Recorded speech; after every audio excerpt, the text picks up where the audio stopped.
Let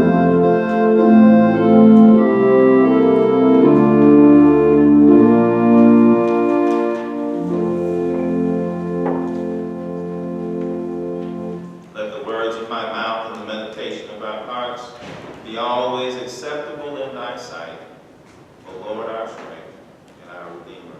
In the name of the Father, and the Son, and the Holy Spirit. Amen.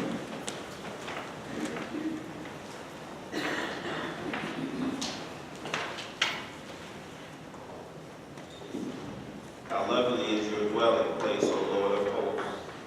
My soul longs and indeed it faints for the courts of the Lord. My heart and my flesh sing for joy to the living God.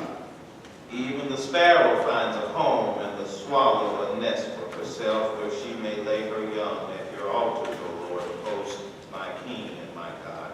Happy are those who live in your house, ever singing your praise. Happy are those whose strength is in you, in whose heart are the highways to Zion. As they go through the valley of Baca, they make it a place of springs. The early rain also covers it with pools. They go from strength to strength. The God of gods will be seen in Zion. How do you measure progress? You know, when I grew up, there were not many black faces on television. And consequently, whenever a show or even a commercial came on and in it there was a black face, I remember the whole house coming to a standstill. The one watching the television at the time would call everyone to the TV to see the black face on the silver screen. It made no difference the context. It could be a commercial, it could be a sporting event, it could be a movie or a sitcom. I remember how excited I was every week when Sanford and Son came on. You remember Sanford and Son? And you can imagine my excitement when it was announced that there would be a new show, Good Times, highlighting an intact black family in the projects of Chicago. I also would never miss an episode of the groundbreaking show, The Jeffersons, which in stark contrast to the others, presented a family that was financially successful and allowed to coexist and negotiate successfully the capitalistic Caucasian socioeconomic structure. And even today, I, like some of you, remember Janet Dubois. You know, you remember her herself. She was a character on Good Times. And I can remember hearing her belt out that theme song. You remember that? All right, all right.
In this sense, progress is measured by the heights one can reach on life's economic ladder and how many of the symbols of poverty that can be left behind. Measuring progress in this sense implies that we have progressed if we have accumulated more things than we did the year before. But progress, I believe, is best measured qualitatively. Instead of counting the number of things acquired, this appraisal measures the quality of life the things acquired have brought us. It focuses on whether or not our 2 cars or our black credit card or our sheepskin diploma or our salaries have improved those attributes of life most important to happiness. What are the qualitative measures? Well, they are the answers to questions, I believe, that focus on the quality of one's life. Am I happier? Am I more at peace with myself and my fellow human being? Have I grown closer to my God? As Christians, we should remember that progress is desirable both quantitatively and qualitatively. We strive to acquire the best of the honorable things of this world, but we should always measure our progress by whether or not we have moved closer to God's will in every expression of our experience. Psalm 84, which I read a portion just now, and we heard so beautifully sung today by the choir. Amen. Psalm 84, on this first Sunday of the new year, was considered a psalm of praise that Jewish pilgrims sang as they traveled to worship at Jerusalem. The temple, built by Solomon, drew worshipers from across the nation. Many walked the long, dangerous journey to Zion, braving weather and braving wild animals and even thieves on the road. For some, the journey took at least 2 weeks, and it was very expensive. Some folk met with sickness, some met with misfortune, some met with a lot of hardship along the way. It was a difficult way, but they constantly marched forward by the thousands with the single purpose of worshiping God at Zion. Along the way, they cheered themselves by singing about the blessedness of being in the presence of God. Verses mentioned, note their yearning to be in God's presence. My soul longs, indeed it faints, for the courts of the Lord. My heart and my flesh sing for joy to the living God. They sang about how their souls cried out for the living God. Their desire to make it to Zion was intense. Though they walked several weeks to attend a worship service that occupied the smaller part of one day, they resolved in the psalm, a day in thy courts is better than 1,000 in my own room. They traveled day by day with their minds singularly focused on the Lord. The hardships and struggles they encountered along their way is generally described as passing through the valley of Baca, or passing through the desolate valley. Now, whether Baca was a real place or not, it had significant meaning to these pilgrims on their way to Zion. Most think that the valley of Baca refers to the line of Baca trees or mulberries that lined the valleys surrounding Jerusalem from any direction. In the heat of the day, travelers would find them for shelter from the sun. In the valley of Baca, the trees, they often found wells of water replenished by the rains that helped strengthen them for their journey. Those who passed through the valley of Baca were said to have passed through the valley of weeping, for it was a hard and frustrating pilgrimage that brought many tears. When the pilgrims reached Zion, they sang about their victory over the valley, as in verses 5 and 6 of Psalm 84. Those who go through the desolate valley will find it a place of springs, for the early rains have covered it with pools of water. Today, every one of us is on a journey. A journey not only to heaven, but a journey to God's purposes for us right here on earth. The journey that we have undertaken by necessity is a hard one. It is laborious, it is frustrating, and oftentimes it is painful. However, despite the difficulties it presents, our desire ought to be to run on to see what the end is going to be.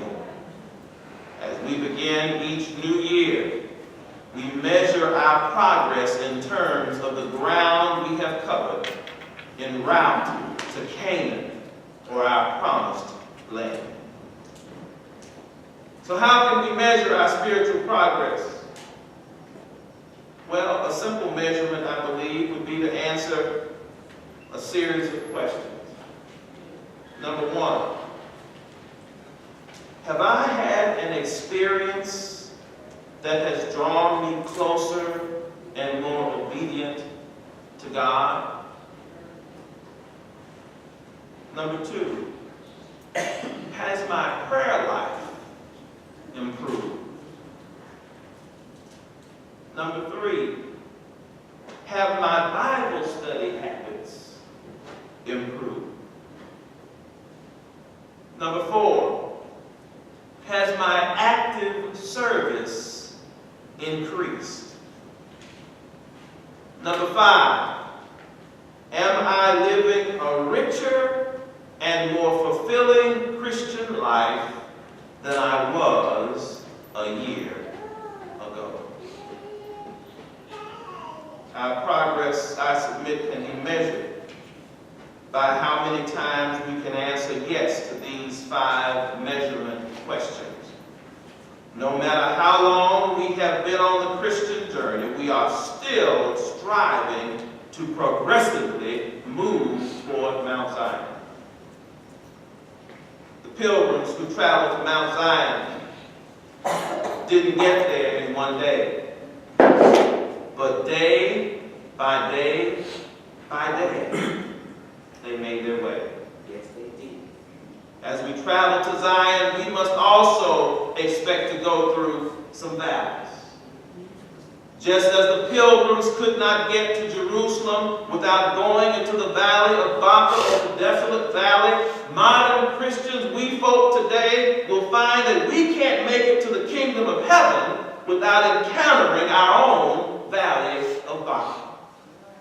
The valley of Baca, what is it? It is that experience that challenges your faith and shakes your confidence and weakens your spirit and dashes your hopes. A valley is a depression. When you go through a valley, you begin at a high plane and start going downward until you reach the lowest point. To get out of a valley requires a great commitment, because it is harder to climb up than it is to walk down. Times get tough and you can't see your way, you have entered the valley of Baca. When you look for help but you only get hurt, you have entered the valley of Baca. When you seek pleasure but only get pain, you have entered the valley of Baca. When you seek satisfaction but only get sorrow, you have entered the valley of Baca. When you look for hope but only get despair, you have entered the valley of Baca. But I came to remind us in this new year that we serve a God who is a God on the mountaintop, but He is also a God in the valley. The 3 Hebrew boys faced that fiery furnace, you remember, in the valley. But they told the world, our God is able to deliver us. Job met poverty and sickness and despair in the valley, but steadfastly proclaimed, yea, though he slay me, yet will I serve Him. David, if you remember, met the cold hand of death in his valley and resolved, yea, though I walk through the valley of the shadow of death, I will fear no evil. During the last year, many of us went through the valley, and we have found out that God is indeed able. These Old Testament pilgrims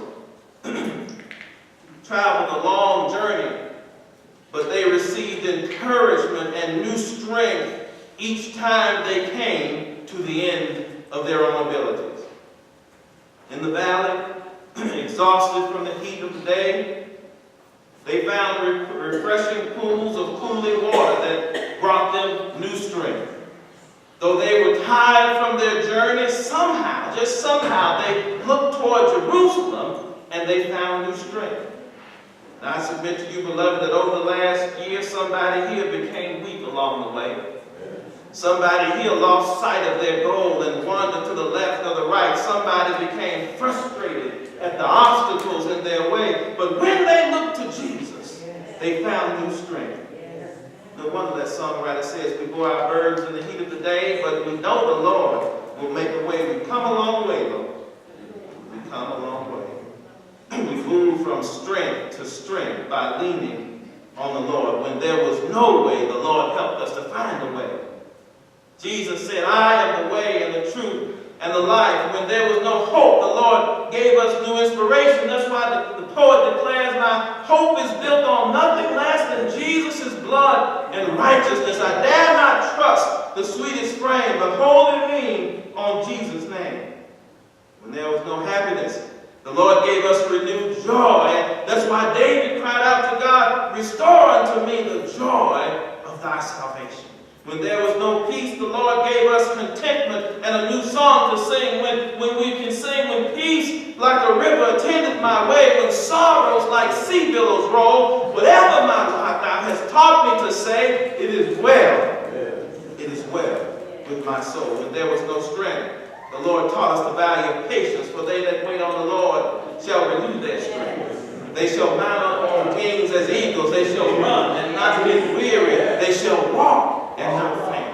And I don't know what 2015 will bring. I don't know what the new year will bring. But I've decided, come what may, to trust in the Lord. If I stumble and trust in the Lord, I believe He'll help me to stand. If I'm discouraged and trust in the Lord, I believe He'll give me new inspiration. If I get weak and trust in the Lord, I believe He's going to make me strong. If I get lost and trust in the Lord, I believe He's going to help me find my way. If I find myself in the valley of despair, in my own valley of Baca, in the desolate valley, He's able, I know, to deliver me. And I don't know how long it will be. I don't know how long I'm going to have to be in the valley, know what the future holds for me. But this I do know. If Jesus leads me through the storm and the rain, if Jesus leads me through the heat of the day and the chill of the midnight hour, if Jesus leads me through trials and tribulations, if Jesus leads me, I know I shall get home